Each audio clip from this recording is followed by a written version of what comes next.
Good morning. Today we are going to do poem A Thing of Beauty by John Keats. This poem is an excerpt from John Keats' longer poem Endymion.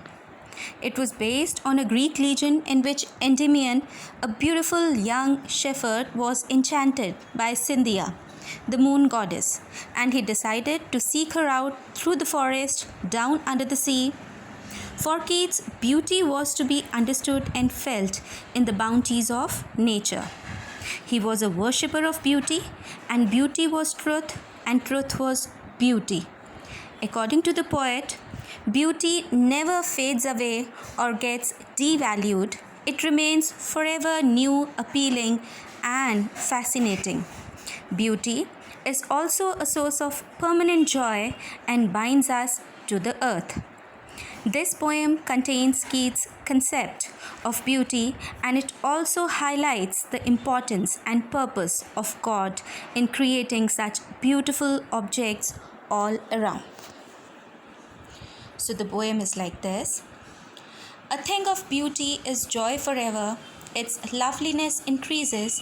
It will never pass into nothingness, but will keep a bower quiet for us, and a sleep full of sweet dreams and health and quiet breathing. Therefore, on every morrow, we are reading a flowery band that bind us to earth. John Keats says that a thing of beauty gives permanent joy. A thing of beauty, joy forever. Every time we see different aspect of it. Its loveliness increases with the passage of time.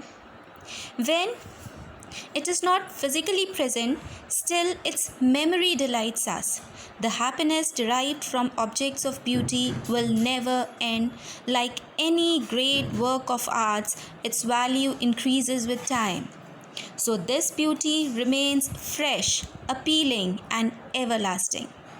This effect of beauty will keep a peaceful area for us, in which stress and troublesome thoughts cannot intrude. Bower means peaceful and shady place. Just like a bower provides peace, tranquility, similarly objects of beauty will shield us from the problems of the world. When we are relaxed and tension-free, then obviously we will enjoy a good sound sleep, good health, and spite from our anxieties and worries. So objects of beauty act like a bower to save us from the onslaught of problems, thus leading to a good health. In order to obtain the pleasure derived from the objects of beauty, every day we try to forge new ties with nature. Earth, flowery bond is used as a metaphor. So dear students, flowery bond is used as a metaphor to describe our relation with nature, which is pleasant and sweet. Wreath means circular arrangement of flower. So everywhere we try to make our relationship with nature more endearing, sweet to sustain as through problems and setbacks. Basically, the poet is saying that due to such beautiful objects of beauty, our relationship with nature gets deeper and deeper and makes life so attractive to us. Then, objects of beauty revive our faith in life and rejuvenate and sustain us despite the trials and tribulations of this world. Spite of despondence of the inhuman dearth, of noble nature, of gloomy days, of all the unhealthy and over-darkened ways, made for us searching, yes, in spite of all, some shape of beauty moves away the pall. From our dark spirits, such the sun, the moon, trees old and young, sprouting shady spoon. So here we will take till the dark spirits. The poet states that the world is full of despair and there is lack of good people. Spite of despondence, he is disappointed. There is disappointment and corrupting influence in our life, and many days are very depressing.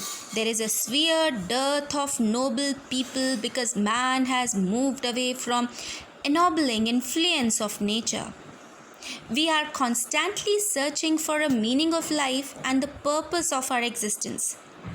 The poet mainly means to say that there is evil and darkness in corrupt world of ours.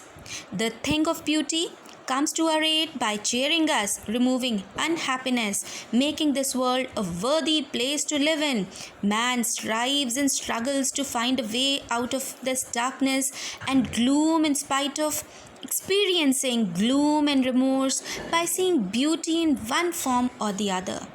Objects of beauty drive away our sadness and depression in one way or the other.